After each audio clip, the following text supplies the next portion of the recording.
This time I'd like to call the order of the May 19th regular Anderson County Council meeting to order.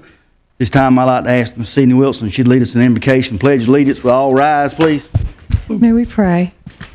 Most gracious Heavenly Father, eternal God, we thank you for the incredible privilege of living in the United States of America. We ask your special guidance and wisdom and the proceedings before us tonight. And we always ask that you provide the utmost protection and guidance and those who serve in the field to protect the freedoms that we treasure. I pray this in the name of my Lord and Savior Jesus Christ. Amen. Amen. Amen. Allegiance to the flag of the United States of America and to the republic for which it stands, one nation, under God, indivisible, with liberty and justice for all.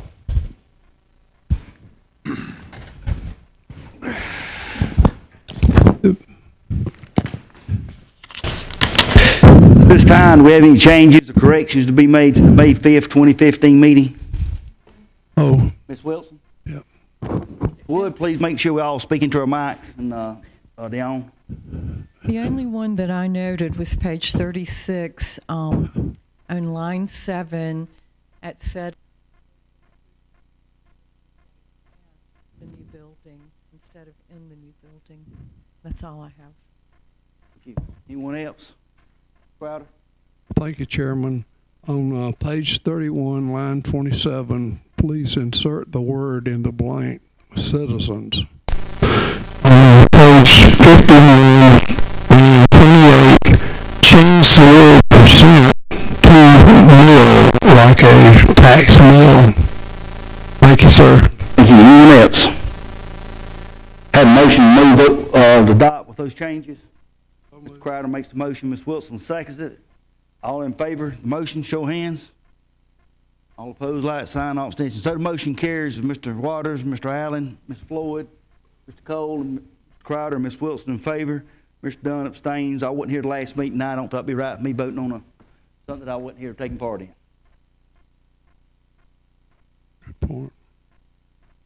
Moving right along with citizens' comments.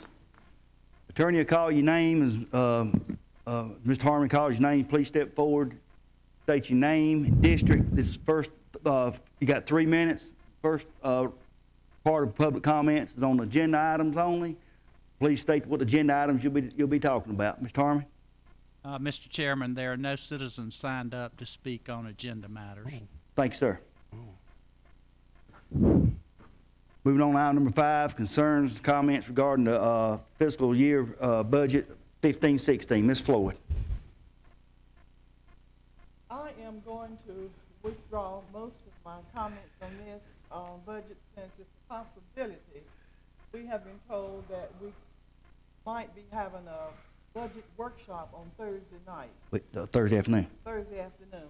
So I'm going to withhold some of my comments. Ms. Floyd, if you would, I just wanted to be known that I have 3 areas that I'm very concerned about. One is employee salary, one is the sheriff's budget, and another one is additional personnel. Thank you. Thank you, Ms. Floyd. Moving on to item number 6, ordinance second reading, 6A from 2015-014, ordinance requesting rezone 10.6 acres, 68 acres, be 091-00-08-001 located at 2825 Lebanon Road in Council District 4 from PD Plan Development to a RA Residential and Agriculture use. Mr. Foreman? I have nothing to add, sir. You have anything? No, sir. We have a motion. So moved. Motion, Mr. Allen. Mr. Wilson seconds it. Any discussion? Hearing none, all in favor of the motion, show of hands. All opposed, like sign, so the motion carries unanimously. We will be moving on to item 6B, number 2015-015, ordinance for adoption of Highway 81 Overlay District Comprehensive Plan Amendment to include all zone properties or portions of properties that are within 500 feet of the center line of Highway 81 and directly access Highway 81, bounded to the northwest by the center line of Scottsbridge Road, to the northeast by the center line of Long Road, to the south of center line of Reed Road. Mr. Foreman? Have any, Nothing to add, sir. have a motion? Make a motion. Motion, Mr. Crowder, second, Mr. Allen. Now discussion? Discussion at all? Hearing none, all in favor of the motion, show of hands. All opposed, like sign, so the motion carries unanimously. Moving on to item number 7. A, 2015-008, a request for major amendments to 2007, approved the Kowalski Plan Development Statement of Intent on plus or minus 72.12 acres of parcels 147-00-04-005, also parcels 147-00-04-007, and 147-00-04-009, located on Crestview Road and Harris Circle in Council District 1, along with request to add plus or minus 32.55 acres of parcel of 146-00-07-001, located at Vandiver Road to the proposed renamed village at Bailey Creek Plan Development, title only. Mr. Foreman. Thank you, Mr. Chair. This request is to amend what is currently known as the Kowalski PD Plan Development. The new development name, if approved, would be Village at Bailey Creek. And the applicant has requested major changes on January 6, 2015 to the plan development, including but not limited to the following. 1, to add 32 acres along Vandiver Road to the north. Number 2, to increase the number of access points from 1 to 4. Number 3, to increase the total number of lots from 178 to 301 and to reconfigure those lots. Staff's original recommendation is for denial. District 1 Zoning Advisory Group recommendation is for denial by a vote of 2 to 1. And the Planning Commission failed to make a recommendation, therefore it was deemed a recommendation of approval. The applicant has revised the statement of intent, which is dated April 13, 2015, and the preliminary plan dated May 13, 2015, to conform to staff concerns, and has requested consideration by council in lieu of the January 6, 2015 documents. At this time, council has the opportunity to either move forward with the original request made in January or to entertain the most recent statement of intent and preliminary plan.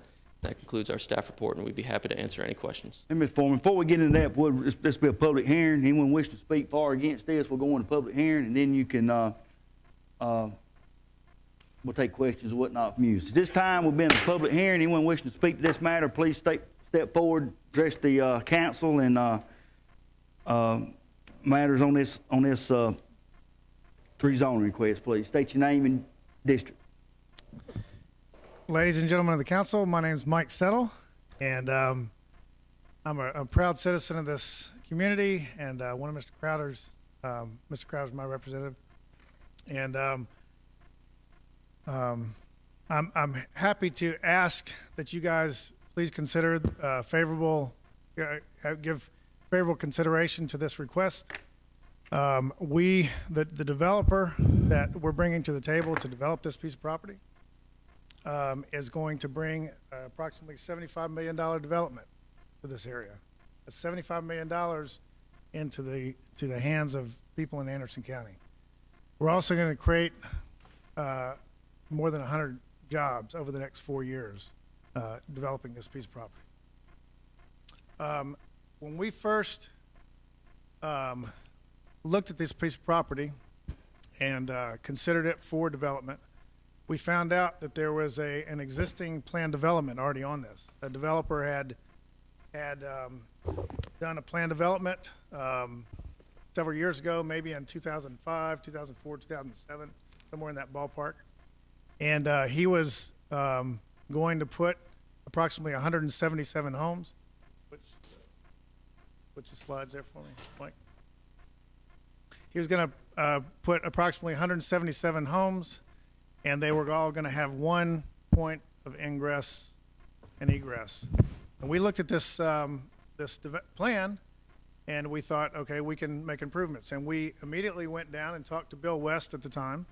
That was before he retired. And we talked to staff and sat down and had several meetings. Brought our engineers and met with them. Next. And so the existing plan development calls for approximately 3 lots per acre. That's the density. And we saw that several of those lots were kind of in the wetlands, and we didn't want to, we thought that could be improved. There wasn't very much green space. And we felt there was too much ingress and egress from one point. When our engineers talked to the Anderson County traffic people, Judy Shalato and those people and staff, we felt like we could improve this and add more entrances. And we also noticed that there was no interconnectivity to the adjacent elementary school or high school. So our plan, we sat down and we wanted to have a lot better flow, and we wanted to mitigate the impact. Well, it just happened to be another 32 acres on the market at the same time, and so we contracted to purchase that, and that's currently zoned R20, and so we wanted to include that in our plan development and not increase the density per acre, but now we have 103 acres. You can go to the next slide, Mike. Now we added 32 more acres to that. Now we have 103 acres total, which we wanted to install 4 entrances to mitigate the traffic impact. And this is before we even did the traffic study. That's to come later. And we want to add more green space and not disturb wetland areas and preserve that for kind of in the subdivision park space. And do the same density as the existing plan development, 3 lots per acre. And then Judy Shalato said, why don't you, we were asking her where we should put our entrances. Our engineers met with her, and we were asking her where we should put our entrances, and she recommended certain spots, so that's what we did. And then she said, why don't you guys install sidewalks so that the kids can just walk to school? They can just walk to Hannah, or they can walk to Midway Elementary School. We thought that was a fantastic idea.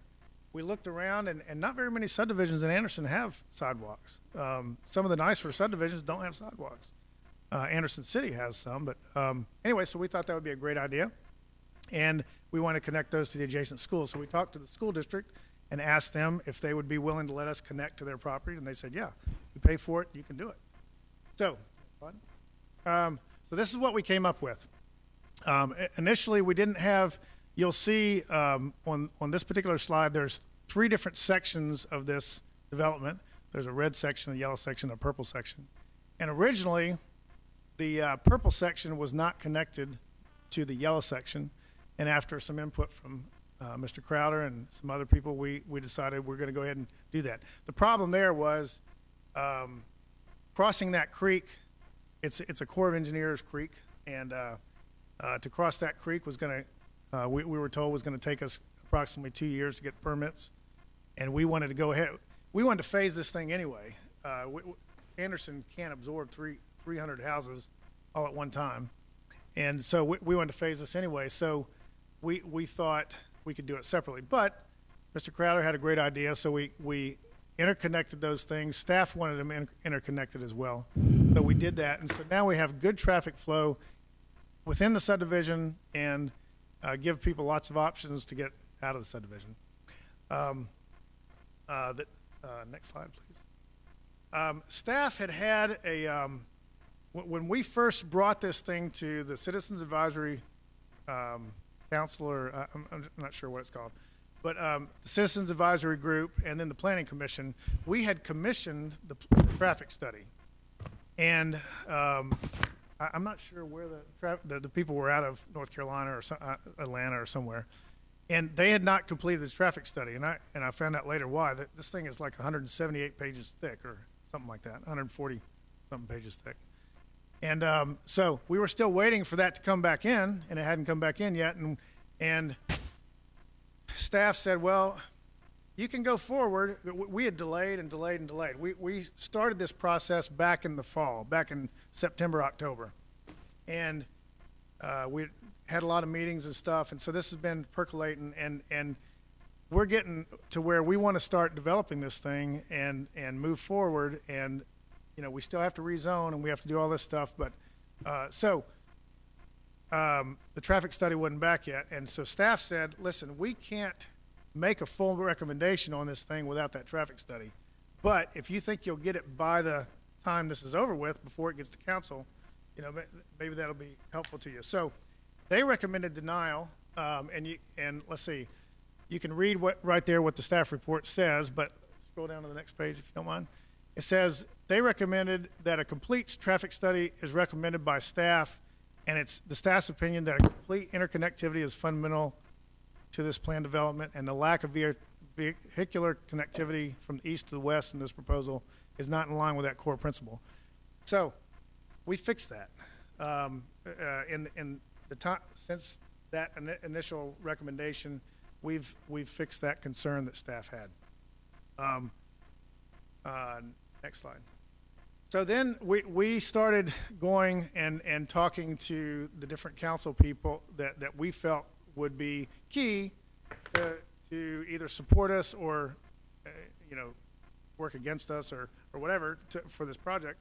And so we wanted everybody to love this project. We wanted input. And so we met with Mr. Crowder, and he gave us 4 major concerns that he had. And the first concern he had was he agreed with staff that there should be a connectivity between, going across that creek. Even if it took us 18 months to 2 years to get the permits, go ahead and do it. Even if it costs a couple $100,000, just do it. So we eventually agreed with that. And then he said, I don't like vinyl. And so could you please take that out of the consideration? Because originally in our statement of intent, we had put that some of the houses would have vinyl in one section. And then, so he said, look, we're trying to do this overlay district, and we want things to be nice on the 81 corridor. And so would you please consider using hardy board and brick and stone and that type of thing? And so we said, absolutely, we'll do that. And then in each section of this thing, there's 3 different sections, residential sections. There are different, we plan on having different brackets of product. We plan on having, like, and I don't have the statement of intent in front of me, but we'll say 1,800 square foot houses in section A, and then 2,000 or 2,200 square foot houses in section B, and then and 1,000 foot range there, and then maybe 3,000 square foot houses in section C, something like that. You have that information in front of you. And Mr. Crowder wanted us to tighten that range down to 600, and we said, well, we would like to keep it at 1,000 foot range if we can. Some people will want a 1-story house, some people want a 2-story house, and it's easy to get like 1,000 square feet or even 1,200 square foot difference. Then he said he didn't want slabs, and so we said, well, is there a problem with slabs? I know in this area there's mostly crawl spaces. There's a lot of crawl spaces, but now builders are more and more doing slab construction. And so these represent houses that are multi-million-dollar houses in different areas of the country, and they're all built on slabs. Every one of those is built on slabs, and they're multi-million-dollar houses. Next slide, please. As a matter of fact, this house happens to belong to Bill Gates, and it's his Florida house, and it's built on a slab. It's a little under $20 million. Next slide, please. So, and then I want to take a couple of 2 or 3 different subdivisions to consider in Anderson and show you what is going on in those subdivisions and about the square footage variation. First thing I want to do is look at Bradley Park. Everybody knows Bradley Park. It's a very nice subdivision. The homes in there are wonderful. Next slide.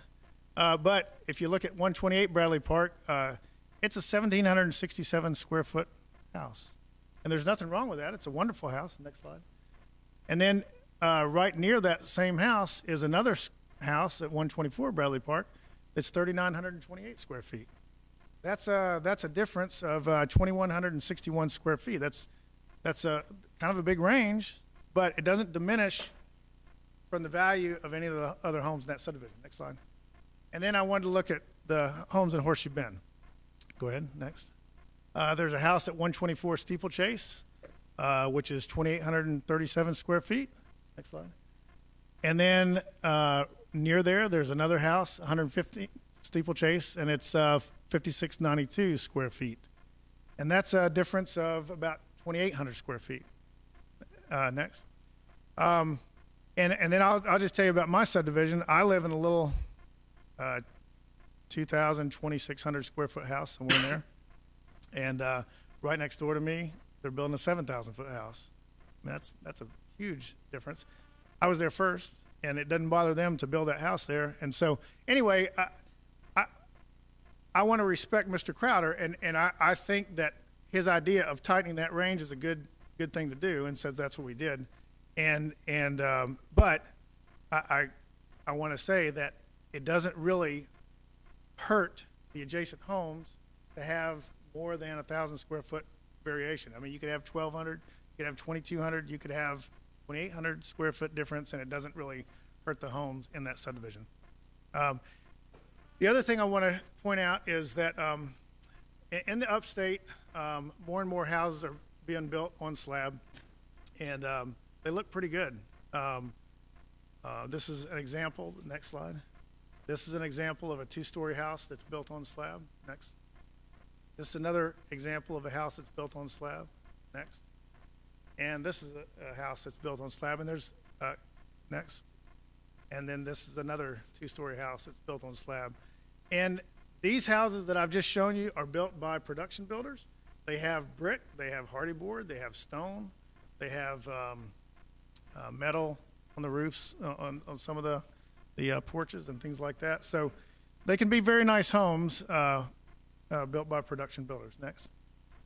And this is one of the neighborhoods here in Anderson where all the houses are built on slabs. So these are in the average of $225,000 and up, and this is kind of the price point that we would like to build in. We would like, our average home would be between $225,000 and $250,000. We'd go up to over $300,000 in some cases, and down to about $180,000, $190,000 in some cases.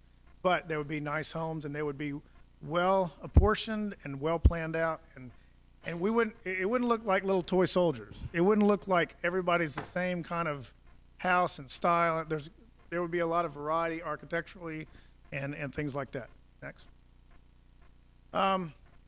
Another concern expressed by my friends that were in the community, that I've lived in the same community for 23 years, is what's the impact of 300 more homes going to do to the traffic around there? And I'm very concerned about that because we go to school there and we are in that community. So we spent some money on a traffic study, and the traffic study came back, and you have a copy of that in your report. And it said there will be minimal impact by this. The way you guys are doing the entrances, the multiple entrances, mitigates that impact. We don't recommend that you put in additional. We told them, we said, we're willing to do additional turn lanes if that's needed. We're willing to do traffic lights if that's needed. Whatever we need to do that you guys tell us, we'll do. And so they came back and said, well, that's not necessary. There needs to be a traffic light at the corner of Midway Road and Crestview Road, or a traffic circle. But that needs to happen today. I mean, based on the traffic that exists right now, that needs to happen today, whether you guys build this subdivision or not. So that's really not germane to this subdivision. Finally, I just want to reiterate economic impact of this project. We plan on, if you add up all the money that's going to be spent, it's going to be roughly $75 million coming in this community. And we're talking about buying from suppliers and hiring local people and things like that. We're going to create, in the next 4 to 5 years, we're going to create 100 more jobs. Just to tap onto the sewer line, as a matter of fact, Derek Singleton's not here tonight, but Derek was telling me, he said, we have 1 million gallons or so of unused capacity at the plant downstream. And he said, we need users. We need users, and we need people to pay for that. And so just to tap on to the sewer system for this, we're going to have to spend about $1.3 million the first day. Just hand it to Anderson County, and they can give it straight to Derek or however you guys do that. But that's just the impact fee that goes straight to the sewer department. We're going to increase the tax base of this property. Currently, there's less than $300 a year in taxes being paid on this property. We're going to increase that to close to $1 million a year, and that's going to happen every year from now on until, when that thing gets built out. We're going to increase sewer usage fees for perpetuity. And finally, we are not asking for one penny in requests for any kind of tax breaks from the citizens of Anderson County. Now, Mr. Dunn, you weren't here for the last meeting, but the last 3 meetings that we've had, there's been some really exciting projects that are coming to Anderson County. People are going to create jobs. One company is going to spend $80 million. That's $5 million more than we're spending. And they're going to create 100 to 200 jobs. And we said, that's great. We're going to give you a tax break for doing that. And we want your jobs that bad. And so we gave them $38 million in tax breaks for bringing those jobs. And that's wonderful. And then there's another company. They're going to do 47 new jobs or something like that. And we're going to give them $10 million in tax breaks. And that's wonderful too. And so we would like to spend $75 million, and we don't want any tax breaks. Matter of fact, we want to pay you for the privilege of doing that. And so I would request, and listen, we want to listen to you. We want to listen to your input. We want this to be a win-win for Anderson County. We want you guys to be very proud that you voted for this and that we did a very good job for you. So we request respectfully that you vote for this tonight, and that you allow us to bring this good thing to Anderson County. And do you have any questions? Mr. Dunn, Yes, ma'am. would you rather we ask our question to him, or would you? We'll wait till we get to the public hearing. He just asked if there was any questions. Well, we'll wait till we get to the public hearing. Okay, all right. Thank you very much. Thank you. See you. Anyone else wish to speak on this matter? Anyone at all?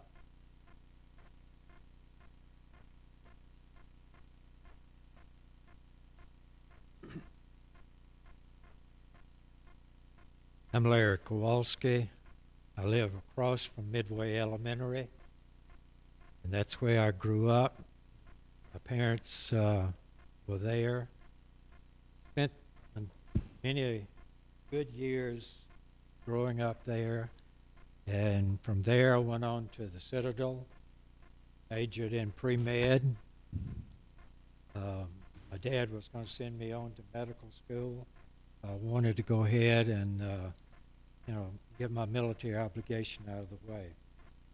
Little did I realize I would end up spending 38 years in the military and 46 years in teaching. So where do I plan to, and even after leaving the Citadel and then on to Fort Sam Houston,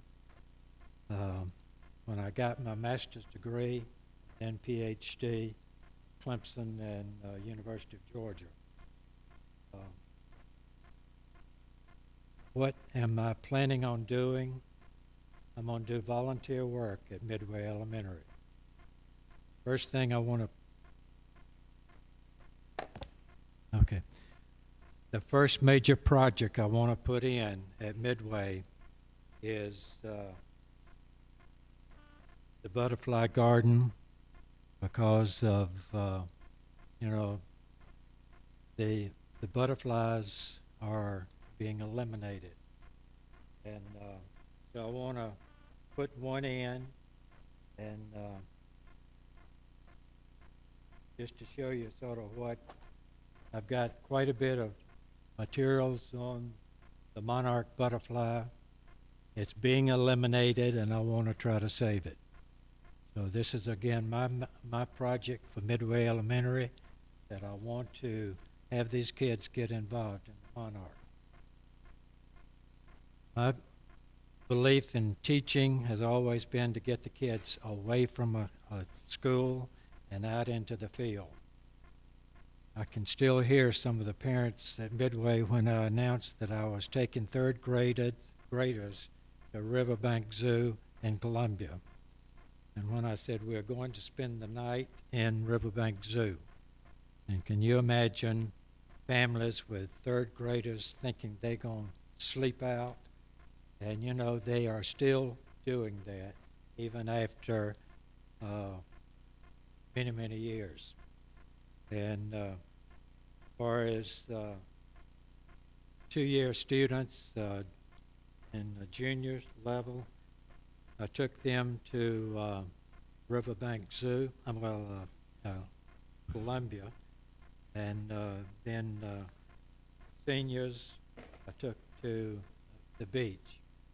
So, you know, it's these things that I look forward to, and I wish Mr. Burgell was here, because he and I have grown very close in our pursuit of what we want to see for education. And your support of Midway School there and the future of it, and with the layout of the property and so forth, that will be a school that many kids will try to get into.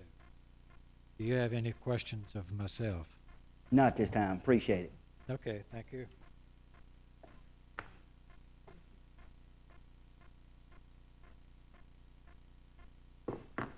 Mr. Chairman, other members of council, my name is John Beeson. I'm president of Mark III Properties. Who's the property on his part? We're the developers, the proposed developers of this site. We're very excited about it. We've been working on this project around, I guess, 8 or 9 months. We've met with several members of council, staff, and we've done everything we possibly can to meet the suggestions that can be met. We have a few we cannot meet, one being the slab foundation. Our builders, I went to the builders and said, give me a price of what it would cost you to build the crawl space. And my two builders and mine said, it's not a money issue. We will not build crawl space. I think we sold about 750 lots last year in the upstate. And over 95% of those lots were sold to builders that built homes with slab foundations.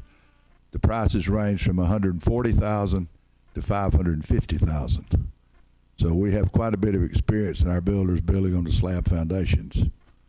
If you have any questions, I'll be glad to answer them this time. Thank you. Thank you. Anyone else wishing to speak on this matter? Anyone at all? Anybody?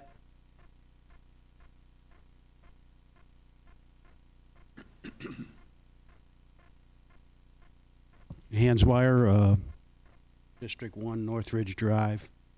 The only objection I have to this, it sounds great the way he presented it and everything, but he's asking to build 300 and some homes. I suggest that maybe they cut it down to 2 homes per lot instead of 3. If you're talking an acre lot and you're going to put 3 houses on an acre lot, that's going to cut the frontage way down, and it's just going to make it look like track houses later on. So if you consider, I would consider using a lot and put 2 houses on a lot. That way he can still build a 1,700-foot square house, or he can build a 2,500 square foot house, and it's not going to look like it's going to be jammed in there. Thank you. Thank you. Anyone else wishing to speak this matter? Anyone at all? No one else? Hearing none, public hearing to be closed. Mr. Foreman, have anything else? No, sir. Any council members? Yes, Mr. Chairman. Ms. Floyd? Thank you. I have several questions about this. You said that you had spoken to several of the council members about this. I'm just wondering, who do you speak to? 2 of them, Mr. Dunn and Mr. Crowder. Okay. Also, have you talked with the residents about this? I can't hear you. Come on up here, Mr. Suttles. Thank you, Tommy. You're talking about the surrounding residents? Yes, Yes, ma'am. We've talked to people in Oakmont. We've talked to people in Rockwell Plantation. We've talked to people in Silverleaf. Talked to people in Bailey Creek.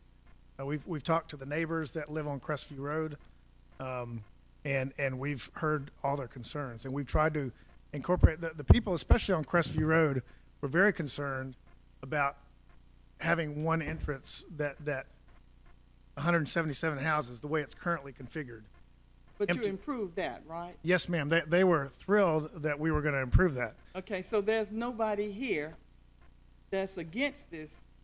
There's nobody here is against it, so evidently it's been accepted by the community. I would hope so. Okay, We're Miss Floyd. We are the same density basically as Silverleaf. Those are about 3rd-acre lots, and just to give you another example, and you're talking about track homes. Rockwell Plantation, those are 4 lots per acre, and anyway, so we're more in line with kind of what Silverleaf is like. okay, far as I lot size. have a couple of questions. Yes, Let's see, the homes you're building, can they be called affordable homes? Or somewhat? We sure hope so. Okay, now if they're affordable homes, if you added crawl space instead of the slab, that would raise the prices of those homes, would it not? Because the crawl space would be more expensive to build? Yes, ma'am, they are more expensive to build, but there's other factors where crawl space houses are superior, in our opinion, just besides affordability. Okay, but these houses you're going to build will have slab. Yes, ma'am. Okay. That's what I meant. The houses that you showed us Yes, ma'am. as examples, those are the kind of houses you're planning on building, Yes, ma'am. right? And nicer. All except the Gates house. I don't think you're going to build one No, of ma'am. those out there, but those are the examples of the type of houses. Yes, ma'am. Yeah, am I correct? Okay.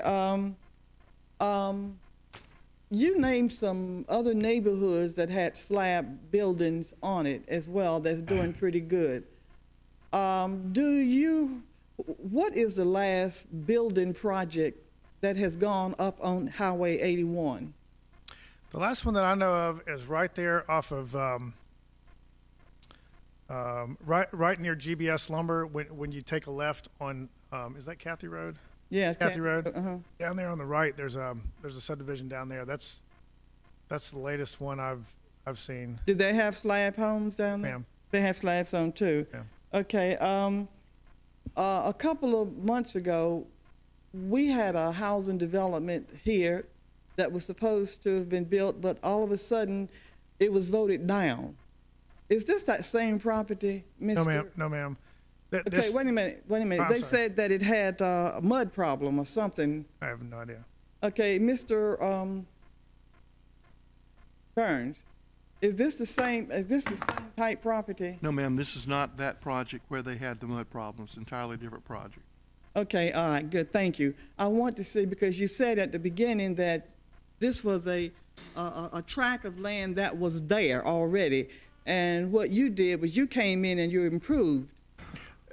Right now, it's still farmland. It's Yeah, still but you just came in farmland. and you improved with the ingress and the egress thing that you put in and some other things that you did. Yes. Right. We haven't constructed anything yet. We've just improved the plan. I understand. Yes, That's what yes. I'm saying. That's what I'm saying here.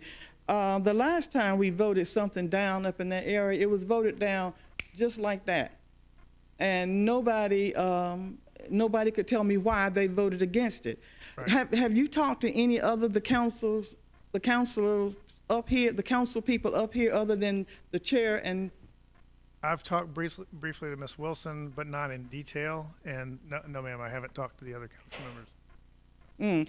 Okay, and the things that District 7 gave you, District 1, excuse me, the instructions and the They recommendations. weren't instructions; they were recommendations. It was a very friendly meeting, and I'm not finished. Oh, The one District 1 gave you, you tried to meet. You met, was it 4 out of 5 of them? three out of 4. You met Yes. 3 out of 4. Yeah. Okay, all right. That's okay. It sounds like a very good project, and I think it would be a boom for that area. I heard this morning on the news that the housing market is going up. I especially liked what you said, Mr. Sellers, about the money coming into the community. I like that. I like what you said about y'all not having to pay any. You're not asking for tax breaks. We have given tax breaks for as many as 10 12 jobs. But this is going to be really good. It seems like you've done your homework and everything is in place. With all the new jobs coming in, Ms. Floyd, they're going to need houses. They're going gonna need houses, You guys yes. have created more jobs Yes. through these projects, and we hope to fill those needs. So Yes, and I know that District Up 81 appears to be the community of choice for right now. yes, ma'am. And I just cannot see why this would not be voted on today unless somebody's got a reason. What's the matter? I'm just Okay. listening. Unless That's all right for you. Well, that's fine. Thank you. Unless somebody has a reason not to want this. Okay. Thank you. Thank you. Mr. Crowder. Oh, thank you, sir. Oh, well, first of all, I want to congratulate you on a wonderful presentation. It is usually the consensus of a member of county council not to enter into dialogue, but I can't help but at least address a couple of points. Thank you. Number one, comparing your project to an economic development project is a little erroneous, at least by my definition. And here's the reason why. First of all, you say you're going to create 100 new jobs. Well, those jobs will be here, according to your own documentation. You hope to be through with the project in 5 years, and those 100 jobs will be gone. Well, Okay. let me finish. Fair enough. That's fair. Let me finish, if Okay. you would. Number two, the general tendency of people who you say are tract home builders do not even use local contractors for things like air conditioning, heat, electrical. So when people acquire their home, there's nobody here on residence that knows anything about the electrical diagram, but maybe I'll leave them a well-documented diagram of all of that. Okay, let me keep on the roll. Okay. Secondly, some of the examples that you picked out, and I appreciate you picking out Bradley Park since I live there, and I live in one of those 2,000 square foot homes. Mm-hmm. But the homes that you said were 3,000 plus square feet actually had no other choice because it's a valley that drops off there. And the way you have that additional square footage is because they're basements. Okay. They're basements. And so people say, well, why do I? Well, let me finish one other point. When you read the updated material that you sent me, Yes, sir. the devil is always in the detail. Now, don't misunderstand that. I don't mean that this is devilish or anything like that. That's not the case. That's just a saying. In section 1A, you say it's going to be hardy plank. An option for masonry front access. I don't even know what that is. Option. Now see, which that actually says you can build hardy plank and you're 100% compliant on all four sides. That's what that says. In section C, 2 houses down from me, there's a $500,000 house that's all hardy board. okay, anyway, I'm just reading, Okay. I'm reading what you gave Yes, sir. us, okay? This is not my writing. Okay. Section C says that you're going to put hardy plank siding with brick, stone, or hardy plank front accents. Well, see, you technically, by that definition, can again build in that section a total hardy plank house, and you comply. Okay? Now, in section B, you did say that you were going to have hardy plank siding with brick, stone, or shake front access and concrete slabs. Okay? Mm-hmm. Now, all along, my contention is that whoever developed the original Woloski PUD that was approved in Kowalski. 2008 by June the 19th, 2007. Okay. I applaud them, because if you were to build this, I personally would have no problem. Read you why. Number one, it's a smaller subdivision or neighborhood, whatever you want to call it. I like to call where I live a neighborhood. Sure. Okay. Because just think of the community impact of a mega project like this, the equivalent of 6 or 7 subdivisions that we have in Anson County, all coming on the market under one development, and we're approving essentially 5, 6, 7 projects at one time. Okay? The But second you thing, know we'll phase that, and it'll only be as the market absorbs it. well, I realize Yes, that. sir. Okay. But see, you said you're going to be done in hopefully 5 years. I hope those new jobs you bring will. Wasn't that what you? Wasn't that what the Yes, sir. Wasn't that what you all said? Yes, sir. Okay, good. All right, I have consistently said to you and our good friend Mr. Beeson that I like what's here, and we're still not there. See, we're not there on the ambiance of the house. Now, Anderson County is growing, and it is going to grow on Highway 81. In fact, council tonight just voted for the second reading an overlay on 81. Sorry, it doesn't turn with me. I apologize. We just passed that. We're committed to making 81 the gateway to Anderson County if we can, and not let it turn out to be a Clemson Boulevard. That's I wonderful. am also committed to have residential housing of the quality that's in the $200,000 to $240,000 price range, which or whatever. You know, I'm not setting the price of a house. You did, right? Correct. Yes, sir. Those are your houses, and those are not, by definition, affordable houses. Affordable houses are usually for low-income people. That's a legal definition Sure. by the Okay. feds, not mine. Okay. Okay. So they're not, while they're affordable, they're not affordable to low-income people. Okay. So I don't want it to be a misnomer that this is somehow mystically, a low-income project.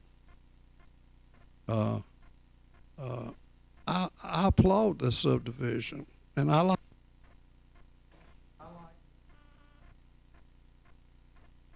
No. There you go. I like butterflies. In fact, I've been to Victoria in British Columbia just to see the butterfly gardens. So I've been to Niagara Falls on the lake. They have another beautiful one there. They got it in North Carolina. We had a butterfly garden in our backyard. Not where we live, because we.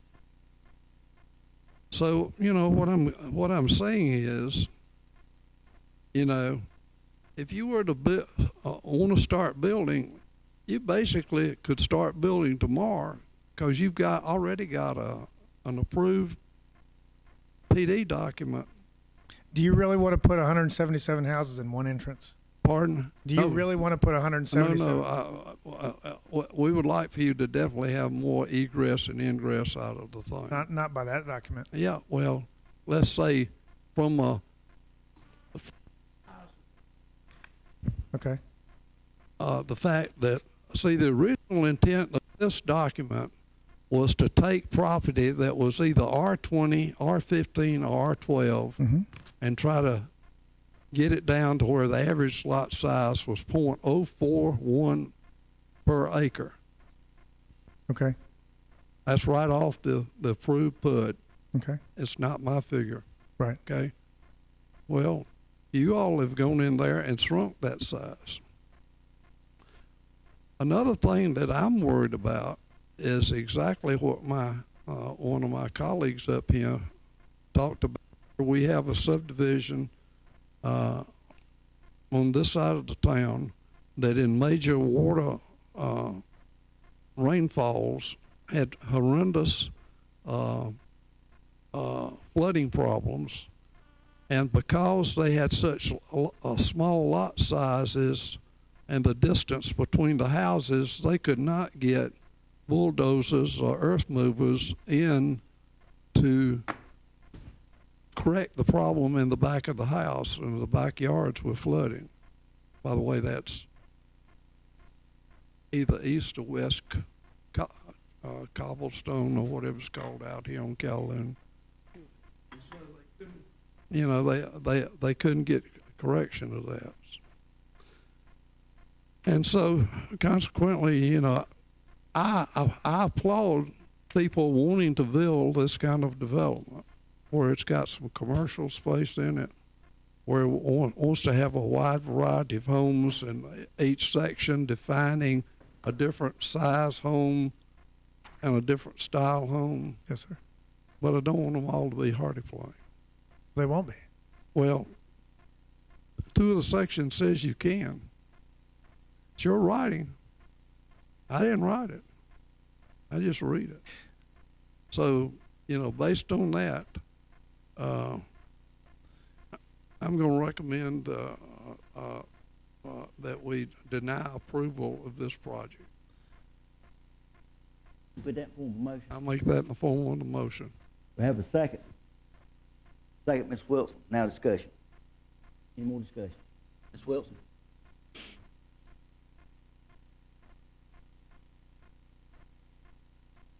Wade through the traffic study, and I had a question because I come and go that way. And was this study done on the 28th of January?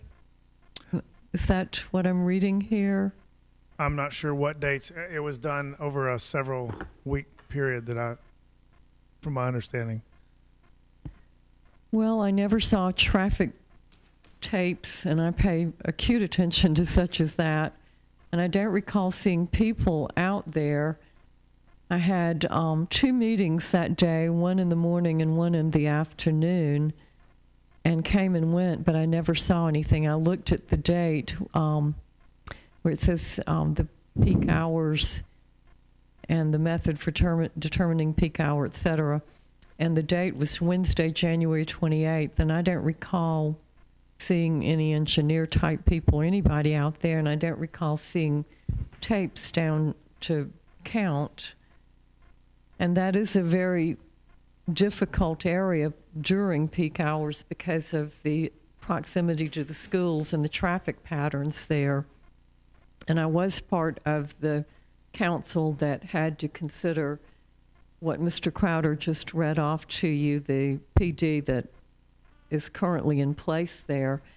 And I did repeatedly ask that developer if there was any way they could do something like an Axel decel turn lane, particularly on Crestview approaching the Midway Road project, because I've come through there and the traffic's stuck. I mean, backed up for half a mile in each direction at about 7:45 in the morning till 8 o'clock.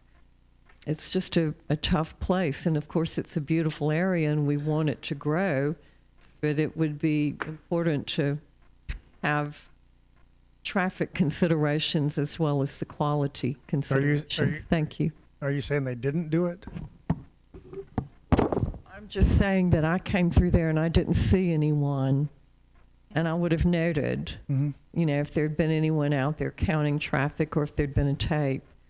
And according to the paperwork I looked through, it says January 28th. Thank you. Thank you. Anyone else? I'd just like to say, I think, yes, sir. Clear one thing up that Mr. Crowder said. Speaking to the mic, I'm going to give you one shot. John Beeson Sir. again, and a couple of things Mr. Crowder said. In section 3, there was a error that should have read, where it has double hardy planks, that should have read shake on section 3. So that means that section 1 could have all hardy plank. Sections 2 and 3 cannot have all hardy plank. They have to have a mix of bricks, stone, or shake. So that was an error in that. Second thing you brought up was a 5-year program. In the PUD, we say it's a 5 to 7 year program, not a 5 year. So we're expecting it to go 5 to 7 years, probably 7 unless we have rapid sales. And Ms. Wilson, in addressing your traffic study question, I mean, we have traffic studies every day. We have no input in that. These are professional engineers. They know what they're doing. They do it correctly, and they don't cheat. If they say they're there, they're there. Thank you. Thank you. Very quickly, may I? This statement of intent was not in our package. It didn't go out for public notification. It was, when I came by late yesterday, I picked up a copy at that point. I'm not sure how many people had the opportunity to read through it. That's just a comment. Thank you. Okay. I'd just like to say, at my point, I think the current PD that we have is not good. I've made a mistake. I don't think the past council should have never approved that PD. That's correct. And I don't think the one we in now, the one they proposed is a good PD. Two bad ones don't make a good one. The people out there, I was on the planning commission when this zoning first come around. People out there overwhelmingly voted what they wanted, R20 lots out there, what call it, and come in. The neighborhood community board had voted this down 2-1, so they have everything. I've had numerous phone calls from people that lives out there and talked to some people in Oakmont. I just don't think this is a thing, and we have a very good about the tax things coming in, but at the same time, you can't put a price on quality of life for those folks out there. Once it's done, genie's out of the bottle, it's done. And like I said, those people, even on the first PD that I don't agree with, they were so that it was going to be a certain way, then you go back and want to change it. We've gotten a habit here lately of constantly wanting to just keep coming back, come back till we get away about changing something. So I think you got to set a precedent sometime, what you want the community to look like, and that's it. Those are my comments. Anyone else? Mr. Chair. Yes, ma'am. I think that this could be asset to our community for not only the tax base, but for the impact that it would make in that area. I still liked the idea that he compared the economic impact to what they're doing. I can't see much difference in this thing. Only thing I can see is that the people who will be moving into his houses would give us an increased tax base for as long as they live there. When we have these other companies coming here, they pay no taxes at all. The school district has not complained. The people have not complained. You said you had wanted to. They have not complained. I just feel that this. I just feel like this is a community whose time has come for us to build this. Not only would I like to see this in the upper part of Anderson County, I would like to see some houses. You told me earlier that this was not affordable home kind of things. Okay, we all know what affordable homes are and where they are. And you told me earlier that it was not an affordable home, which means that when people are coming down here for these new jobs that we're going to be coming in here, we're getting this many and that many, they have to have somewhere to live. And this community seems like the type of place that, that people will migrate toward. And I think it's a good idea. My recommendation is that we vote for it. Anyone else? All in favor of Mr. Crowder's motion? Show of hands. All opposed? So Mr. Crowder's motion carries. Mr. Waters, Mr. Allen, Mr. Dunn, Mr. Cole, Mr. Crowder, Ms. Wilson in favor, Mr. Floyd opposed. Moving on to the next item on the agenda, item number 8A, Resolution R 2015-025, in support of the Insurance and Cycline Jobs Economic Development Authority of its Economic Development Revenue Bonds, the Watson Engineering Incorporated Project, Series 2015, pursuant to the provisions of Title 41, Chapter 43, of the Code of Laws of Cycline 1976, as amended in the aggregate principal amount of not exceeding $8,750,000. Mr. Harmon, would you please speak on this? Explain it a little bit? Okay, go ahead. Would you mind? Chairman, I'll take Okay. that.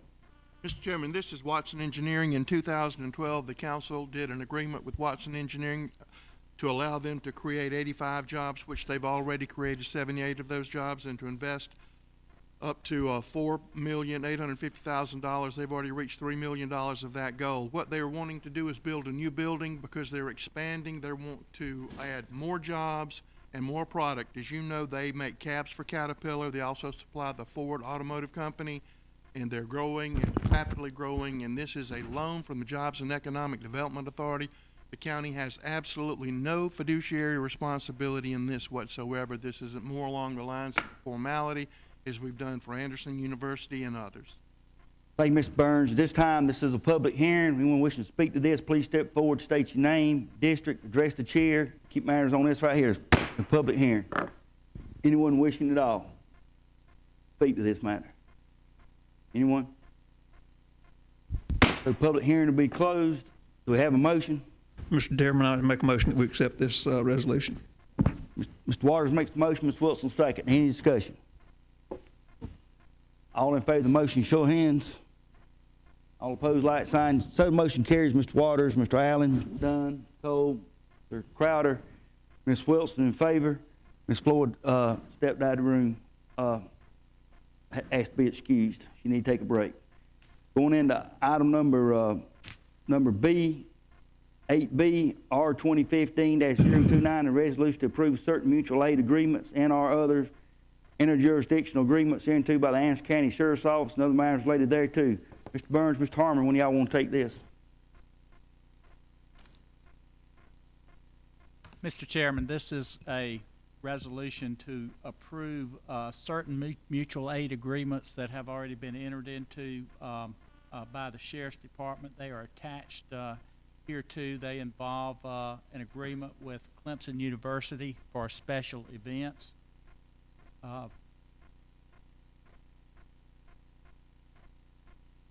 And that's the only agreement that's attached here too. It's for the special events at Clemson.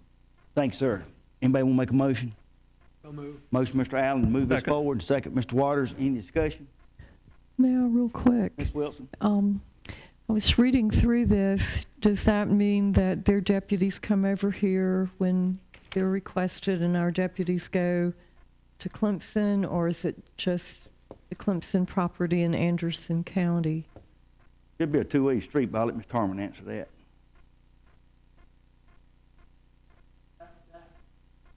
Sorry. Yes, that does work both ways, Ms. Wilson. Okay, thank you. Any further discussion? All in favor of the motion, show of hands. All opposed, like sign. So the motion carries unanimously. Can I have a motion that we take about a 10-minute break? Second. No objection. We'll take a break. We'll come back and we'll go into executive session.